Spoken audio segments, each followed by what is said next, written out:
السلام علیکم دوستو، کیسے ہیں آپ سب؟ میں زبینہ فیاض ایک بار پھر آپ کے ساتھ تو میں شروع کر رہی ہوں کتاب غم نہ کرے، جس کے رائٹر ہے ڈاکٹر آئز القرنی اور جس کا ترجمہ کیا ہے غدریف شہباز ندوی صاحب نے۔ تو شروع کرتے ہیں غم نہ کرے پارٹ 26۔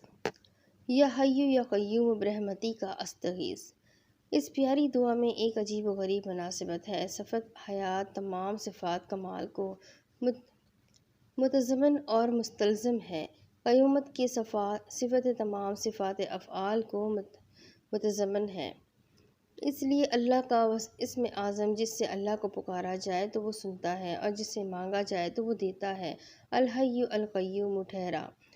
حیات تامہ بیماریوں اور آلام کی ضد ہے۔ اہل جنت کی زندگی چونکہ مکمل ہوگی، اس لیے انہیں کوئی رنج فکر نہیں، کوئی رنج کوئی فکر حزن یا آفت لاحق نہ ہوگی۔ ناقص حیات کے کام ناقص رہ جائیں گے اور وہ قیومیت کے منافی سے کمال کا قیومت کمال حیات ہے۔ حی مطلق تام الحیات ہوتا ہے، اس سے کوئی بھی صفت کمال نہیں چھوٹی۔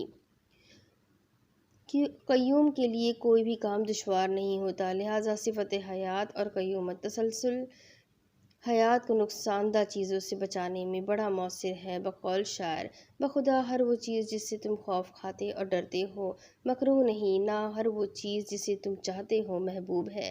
جس بات سے زیادہ ڈرا جاتا ہے وہ ہوتی ہی نہیں، اس لیے اس فکر کا کیا فائدہ جو فائدہ مند نہ ہو۔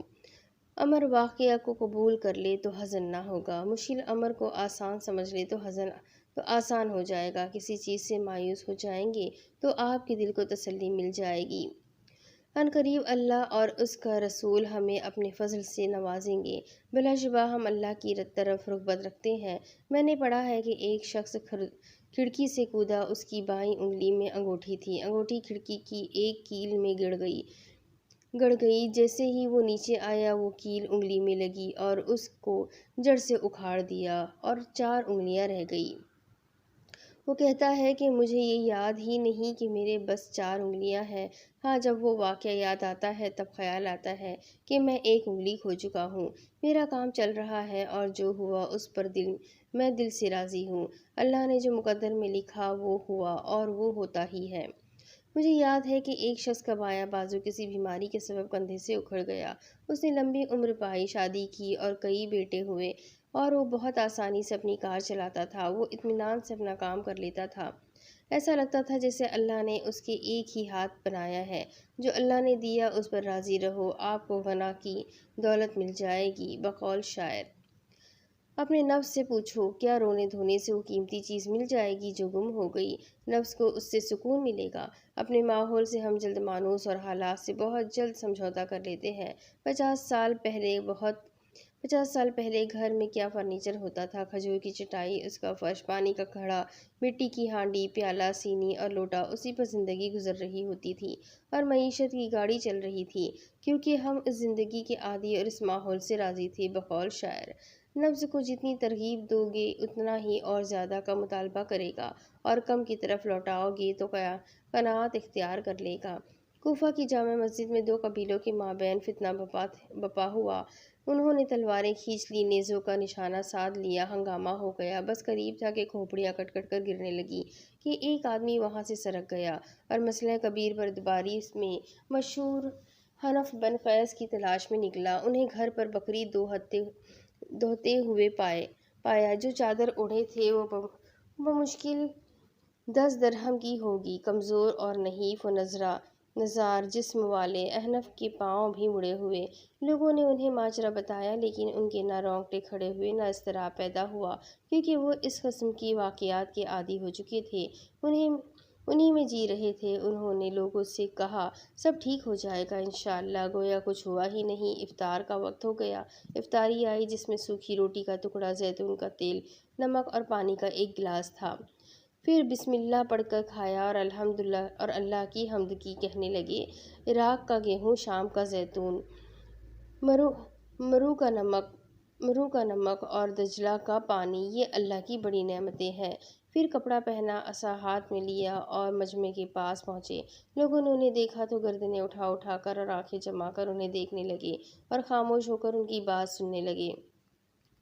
انہوں نے فی البدیہہ صلاح پر تقریر کر ڈالی اور لوگوں سے گھروں کو جانے کے لیے کہا۔ ہر آدمی مڑے بغیر چلا گیا، شور دب گیا اور فتنہ وہیں پر مر گیا۔ بقول شاعر، ایسا آدمی بھی بلند رتبہ ہوتا ہے جس کی چادر پرانی اور قمیض کی جیب میں پیوند لگا ہو۔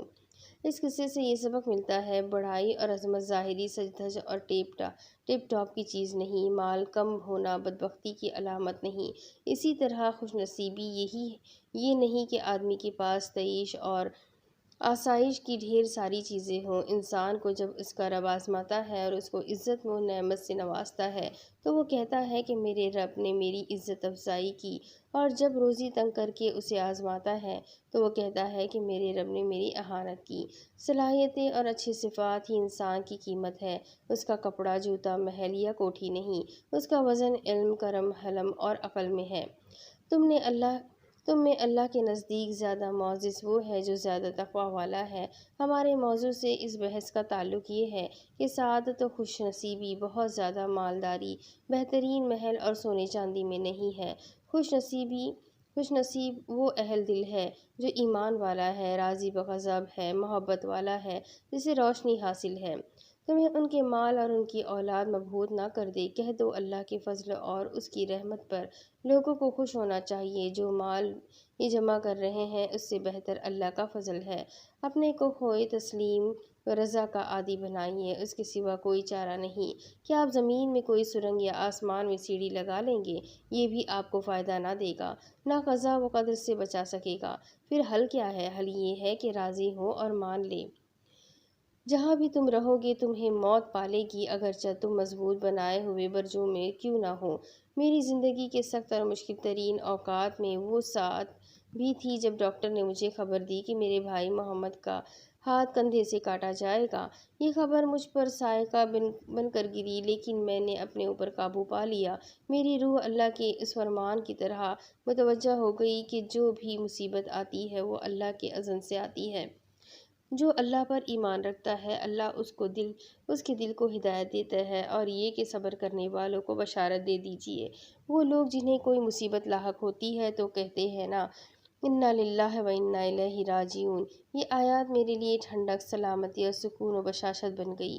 بقول شاعر، خدا نہ کرے کہ تم دنیا کے پیچھے اتاولے ہو جاؤ جس کا انجام خاتمہ ہے، جہاں آدمی کو چھوٹا سا گڑھا رہنے کے لیے ملے گا، 2 گز زمین کا ٹکڑا تیرا مکان ہوگا۔ اللہ نے اپنے پاس بلا کر تھوڑی سی عمر میں تمہارا محنتانہ دے دیا، اس کے علاوہ وہ ہمارے پاس کوئی حیلہ و تدبیر نہیں۔ تدبیر تو بس یہی ہے، سر تسلیم خم ہے جو مزاج یار میں آئے۔ کیا فیصلہ یہ کرتے ہیں یا ہم؟ اللہ اپنے فیصلے نافذ کرتا ہے۔ وہ جب کسی معاملے کا ارادہ کر لیتا ہے تو بس کن کہہ دیتا ہے اور وہ ہو جاتا ہے۔ قادسیہ کے میدان میں حضرت خنسا نختیہ کو بیک ساتھ 4 بیٹوں کے شہید ہونے کی اطلاع ملی، لیکن انہوں نے اللہ کی حمد کی، اس کا شکر بجا لائے کہ اس نے اس اعزاز کے لیے ان کا انتخاب کیا، کیونکہ ان کے پاس ایمان کا سرچشمہ اور یقین کی دولت تھی۔ ایسی ہی عورت کامیاب ہوتی ہے، انہیں دنیا و آخرت میں کامیابی ملتی ہے، اور اگر وہ یہ نہ کرتی تو کیا کرتی؟ ناراضگی، اضطراب، اعتراض اور انکار، نتیجے میں دنیا و آخرت کا خسارہ۔ جو راضی ہوا اسے اللہ کی رضا، اور جو ناراض ہوا اسے اللہ کی ناراضگی ملے گی۔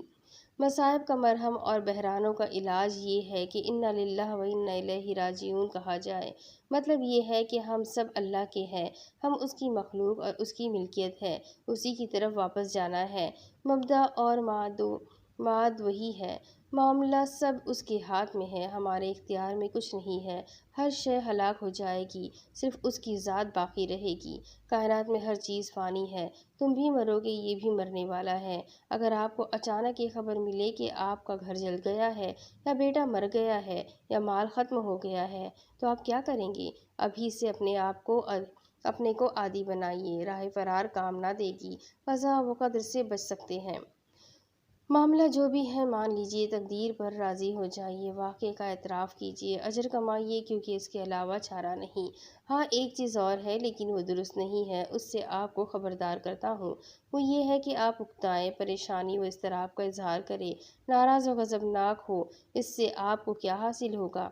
اللہ تعالیٰ کی ناراضگی، لوگوں کا انکار، اجر کا ضیاع اور بھاری گناہ۔ پھر بھی مصیبت ختم نہ ہوگی، بوجھ کم نہ ہوگا۔ جو لکھا جا چکا ہے وہ بدلا نہ جائے گا، اسے کسی ذریعے آسمان پر چڑھ جانا ہے، چاہے پھر وہ دیکھے کیا اس کے غصے کو کوئی تقدیر ختم کر سکتی ہے۔ جس چیز کے لیے آپ غمگین ہیں، موت ہر ایک کو آنی ہے، ظالم ہو یا مظلوم، قومی یا کمزور، غنی ہو یا فقیر، کسی کو نہیں چھوڑے گی۔ یہ انوکھی بات نہ ہوگی۔ آپ مریں گے کہ آپ سے پہلے کتنے لوگ مر چکے، کتنے مریں گے۔ ابن بطوطہ نے ذکر کیا ہے کہ شمال میں ایک مقبرہ ہے جس میں 1000 بادشاہ مدفون ہیں۔ اس پر ایک تختی لگی ہے جس پر لکھا ہے، بادشاہوں اور سلاطین کے بارے میں مٹی سے پوچھو۔ بڑے بڑے سر ہڈی ہو گئے ہیں۔ اس تعلق سے تعجب خیز یہ ہے کہ آدمی جسے رات دن فنا سے سابقہ پڑتا ہے اور اس بارے میں غفلت میں رہتا ہے، اس کا گمان ہے کہ ہمیشہ اور زندہ جاوید رہے گا، عیش کرے گا، چنانچہ وہ اپنے آخری انجام سے غافل ہے۔ ہر ذی روح کا جو یقینی انجام ہے اس سے ڈھیل برتتا ہے۔ فرمایا گیا، اے لوگو، اپنے رب سے ڈرو، یقیناً قیامت کا زلزلہ ایک زبردست چیز ہے۔ لوگوں کے لیے ان کا حساب قریب آ لگا ہے، وہ غفلت میں پڑے ہوئے ہیں۔ جب اللہ نے قوموں کو ہلاک و برباد کر دیا، ان کی بستیاں غارت کر دی، تو فرمایا، کیا تم ان میں سے کسی کی بھی آہٹ یا آواز سنتے ہو؟ ان کے بارے میں ہر چیز ختم ہو گئی، بس ان کا چرچا باقی ہے۔ نہ گور سکندر، نہ ہے قبر دارا، مٹے نامیوں کے نشاں کیسے کیسے۔ حالت کرب کی دعا، توحید الوہیت، توحید ربوبیت اور اللہ کی صفت عظمت اور حلم پر مشتمل ہے۔ یہ دونوں صفتیں کمال قدرت، رحمت اور احسان و درگزر کو مستلزم ہے۔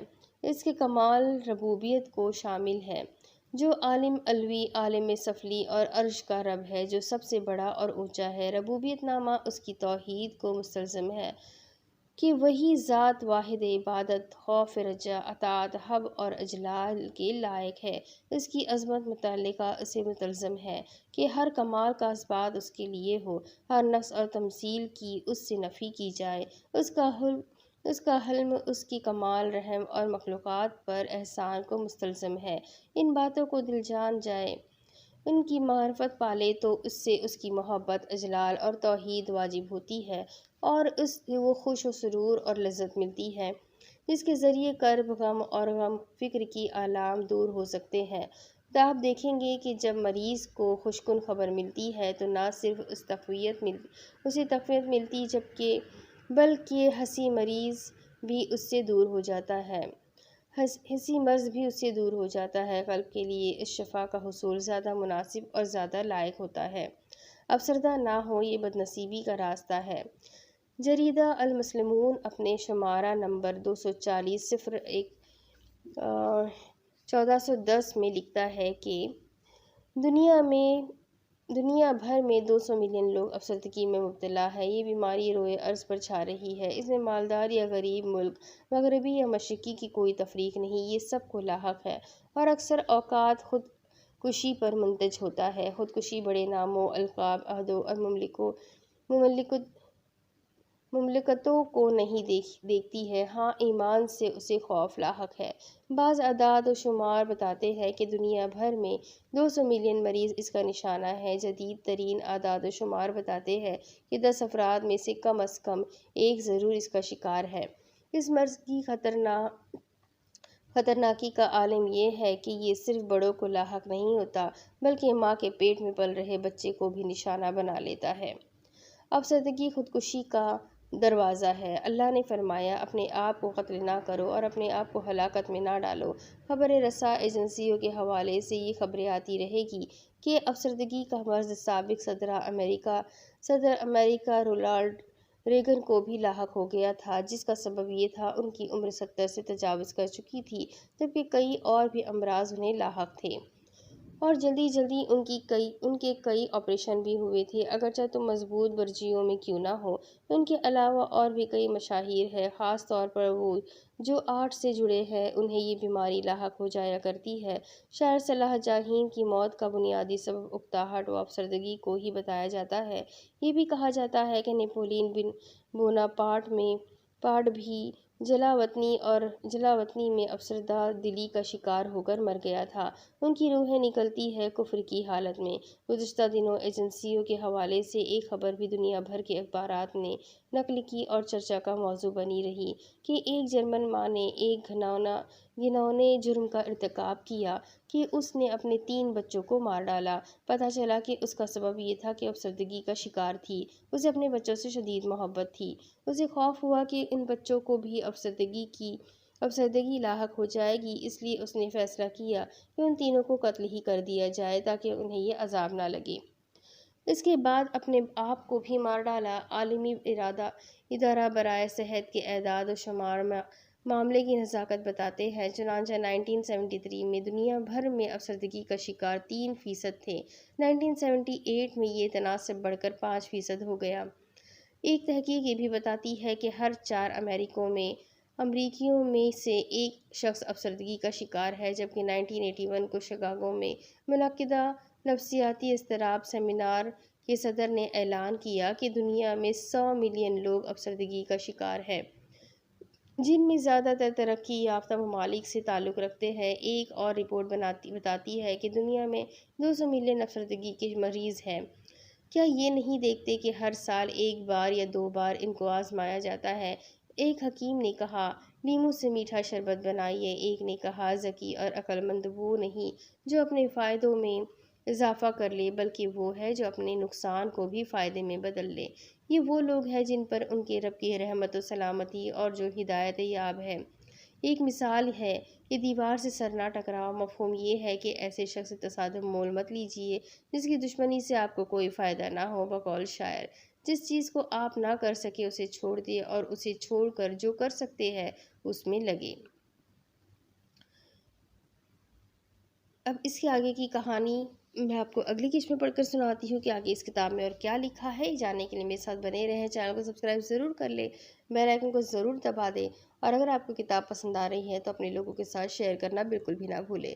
تو ملتے ہیں اگلے ویڈیو میں، تب تک ویڈیو کو ضرور لائک کر دیجیے گا، کمنٹ کر کے ضرور بتائیے گا کہ آپ کو کیسا لگ رہا ہے سن کر، اور ملتے ہیں اگلے ویڈیو میں۔ تب تک کے لیے اپنا خوب سارا خیال رکھیے، مجھے بھی دعا میں یاد رکھیے۔ اللہ حافظ۔